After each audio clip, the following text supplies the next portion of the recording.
This is the most absurd, well, not the most absurd. This was the most absurd thing that I had seen before the new idea of cutting down trees and burying them in the ground. Again, they're switching this just like they did at the beginning of the very first Earth Day, 1970. We're going into a new ice age, and that narrative lasted for about 8 years. And then all of a sudden they just flipped it and like, no, it's going to be global warming and all the polar ice caps are going to melt and all the rest of the stuff. And they've done the same thing with the trees. They began by saying, well, let's plant a tree because, hey, that's good. Trees provide shade. They bounce off, they absorb sunlight so it doesn't get hot. And we know that because you can look at the big difference in temperature. The thing that's driving, that they use to drive this narrative is temperature. And as I've said many times, going from the big city of Raleigh out into the woods where we lived, we'd always see a 4-degree temperature differential because of trees. And and where they put the thermometer, right? They put the thermometer on airport tarmacs and so forth. But the most ridiculous one of these things that I've seen is this idea that they were going to have a 1,300-mile CO2 pipeline. CO2 is natural. CO2 is necessary. CO2 is taken in by plants, and they grow better with more CO2. And so it is a feedback system that God has designed. They got excess CO2, well, you're going to have more plants, and they're going to grow faster. And so this company, by the name of Navigator, has now abruptly on Friday canceled the plans for this 1,300-mile pipeline. And Sheriff Mack, who I talked to on Thursday, the day before this got canceled, was talking about how, and he and other constitutional sheriffs are out there saying, we're going to stand with these people, and we're not going to let this eminent domain thing happen.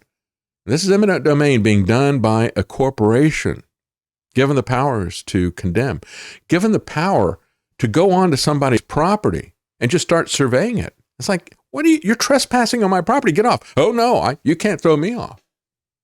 And so Sheriff Mack and some other sheriffs are saying, no, we're not going to let that happen. I don't care if they've got an order from a judge. That's somebody's private property. If they say you can't trespass on it, you can't overturn that. The judge doesn't have the authority to overturn that. And, years ago we saw it's Kello versus New London, I think, Connecticut. And it was a situation where the city was condemning property because they wanted to essentially turn that property over to a private company that was going to build something there. And they preferred to have that private company rather than whoever it was that owned the property. So maybe they're going to put up some kind of big retail thing or something, or maybe even manufacturing. And they said, well, we can make more tax revenue than we can from you with your house or with your small business. So we're going to give it to these other people. And we've seen the same type of thing happening after that with, for example, Costco in California. Remember a case in California? Costco came in and said, we want to build this big Costco shopping center here. And there was a church there. And so California said, all right, yeah, we'll condemn the church and give it to you so that you can build something that we can tag. We're not getting any tax revenue off the church, so we can get a lot of tax revenue from Costco. That was bad enough. But then with the Keystone Pipeline, we saw the eminent domain condemnation powers given to a corporation that was going to build a pipeline for oil. And they gave it to a foreign corporation. TransCanada was going to be running that pipeline. And they were going to be able to go in and take the property of farmers who'd had this for 150 years or so in many different areas. And so, I look at that and it's like, well, we need to have oil for energy, and I support that. And I support a pipeline as being most efficient way and safest way to transport that oil. But I can't agree with this condemnation. They need to go around it. Why can't we do that? And then you have this thing, this Midwestern CO2 pipeline. There's no reason for a CO2 pipeline, none whatsoever. And so this has all of the insanity of a private corporation being able to go in and take people's property for something that has no reason to exist. This is a complete MacGuffin fantasy. And so on Friday, they said they gave up. They said they canceled their plans for a 1,300-mile pipeline across 5 Midwestern states that would have gathered carbon dioxide emissions from ethanol plants and then buried the gas deep underground. Jason Barker says, David, that company wanting to build that CO2 pipeline is also in the ethanol business. Yeah. They want to sell you the fuel and then charge you to get rid of the tractor farts. That's absolutely right. I mean, take ethanol, which is a boondoggle, and even the environmentalists don't like it. And, you should be using that farmland to grow food. Instead, they're using it to grow ethanol. They're pushing for the ethanol to be in everything. I remember one of these, one year I went to this convention that they have once a year, and they have think tanks. And they had think tanks, conservative think tanks from all across the country. There was at least one from every state. And in some cases, it was many of them. The type of thing where you would see Heritage Foundation and Cato Institute and stuff like that. But there's a lot of smaller ones. And they had a party, and the theme was alcohol prohibition and speakeasy. And I didn't go, but they said, if you want to go, just knock on the door. And when we open up the little thing for the speakeasy to get in, just say, I'm here for the ethanol subsidy. We need to prohibit that kind of alcohol, I think, or at least stop subsidizing it and pushing it on people. And that's it. You start out with the ethanol garbage, as Jason Barker pointed out, and then, no, we've got to do something to make this carbon neutral. And so they come up with this absurd thing that they're going to take the carbon dioxide from the ethanol plants, they're going to pipe it 1,300 miles and then bury it underground. What a fool's errand. And again, it's as ridiculous as cutting the trees down and burying them underground when they can absorb carbon dioxide. But it's all about making money. They got to have an excuse to do this stuff. Opposed by many landowners and environmental groups who question their safety and their effectiveness in reducing climate warming gases. Yeah, we should always question this MacGuffin, but Fox News doesn't. Listen to the way that Fox News reports this. Navigator's pipeline would have carried planet-warming CO2 emissions. No, Fox News, they're not warming the planet. Give me a break. And this is one of the reasons why you're not going to see any of these Republicans asked about climate change, just like you're not going to have a debate on Fox News with the Republicans about the vaccines, about the pharmaceutical stuff. They're not going to debate any of that stuff. So the pipeline would have carried planet-warming CO2 emissions, according to Fox, from more than 20 plants across Illinois, Iowa, Minnesota, Nebraska, South Dakota, for permanent storage deep underground in Illinois. Give me a break. Give me a break.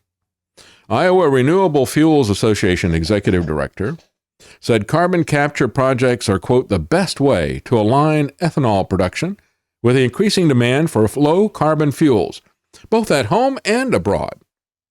The association said they saw the Navigator pipeline as an opportunity to open up markets for sustainable aviation fuel for ethanol producers. So we got to have a whole new market. We're going to, have airplanes using ethanol. The decisions made over the next few months will likely place agriculture on one of two paths, they said. One would lead to 1990s stagnation as corn production exceeds demand, and the other opens new market opportunities larger than anything that we have seen before. Oh, so it's about the money. It's all one big grift. The federal tax incentives and billions of dollars from Congress, they say, would require bigger investments, less expensive alternatives, such as solar and wind. So these are the other people, the solar wind people, are pushing against this. You got one group of grifters pushing against another group of grifters. And they've all got this. At the heart of it all is this MacGuffin, which Fox News is pushing to you. Everyone said we have no chance against foreign-backed, multi-billion-dollar hazardous pipelines, but when hundreds of landowners band together with a unified legal strategy, we can win. I don't know what's hazardous about a CO2 pipeline. Crazy. Anyway, $5.5 billion was what it was going to be. The system would have carried CO2 emissions for more than another one, North Dakota, South Dakota, and Summit Carbon Solutions have proposed a 2,000-mile interstate pipeline network that would carry it from 30 ethanol plants to be buried deep underground in central North Dakota. Instead of Illinois, North Dakota. Instead of 20, 30. Instead of 1,300 miles, 2,000 miles. You talk about malinvestment. You talk about central planning.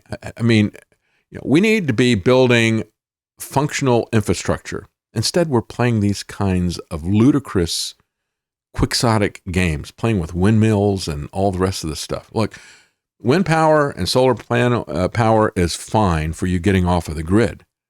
It doesn't work for the grid. And this is absolutely ludicrous. It's like the masks on our faces or the pronouns on our tongues. This is what this is really about. So again, canceled in a blow to Biden's climate plans. He was all in on that as well because it's all about rewarding his buddies. Why are scientists so slow to abandon their failed climate models? Ask Daily Skeptic. Well, I can summarize all of. I can tell you without reading this article to you. It's really about money, right? Because this is how the people get rewarded on these grants. They're not going to change their models. They still haven't changed the models that they lied to us about COVID with. And when we look at all the hypocrisy of this, Harry and Meghan, Harry, the man formerly known as Prince, took a private jet for a Caribbean holiday after their climate conference, after they had done so much good. They treated themselves to a private jet trip. The Duke and Duchess of Suckup departed on a private jet to enjoy some Caribbean solitude after attending a conference that claimed climate change is damaging children's mental health. Well, that's the only thing true about this. Their climate change fear porn and narrative really is scaring kids, and it really is damaging their mental health. It's their climate fear from them. The Daily Mirror reported that they attended the summit in New York on October the 10th, and then flew from New Jersey to a remote and exclusive island off the coast of St. Vincent and the Grenadines, known for attracting Hollywood stars desirous of secluded escape and extremely high net worth tourists. It is jokingly referred to as an enclave where, quote, billionaires go to escape millionaires. That's where the man formerly known as Prince went. You and I, what are we going to get out of all this stuff? Well, according to the cities, the C40 organization, you and I will get be allowed one trip every 3 years of less than 1,000 miles. Meanwhile, they can take their private jet. That's one trip, not on a private jet. That's one trip on a commercial carrier, where they have gone to great lengths to try to make travel as miserable as possible. You and I will get one trip every 3 years of less than 1,000 miles. They go to the island where billionaires go to escape millionaires.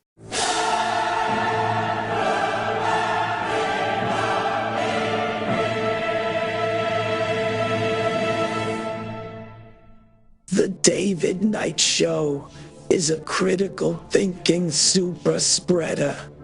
If you've been exposed to logic by listening to the David Knight Show, please do your part and try not to spread it. Financial support or simply telling others about the show causes this dangerous information to spread farther. People have to trust me. Trust the science. Wear your mask. Take your vaccine. Don't ask questions.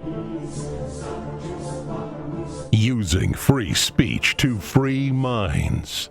It's the David Knight Show.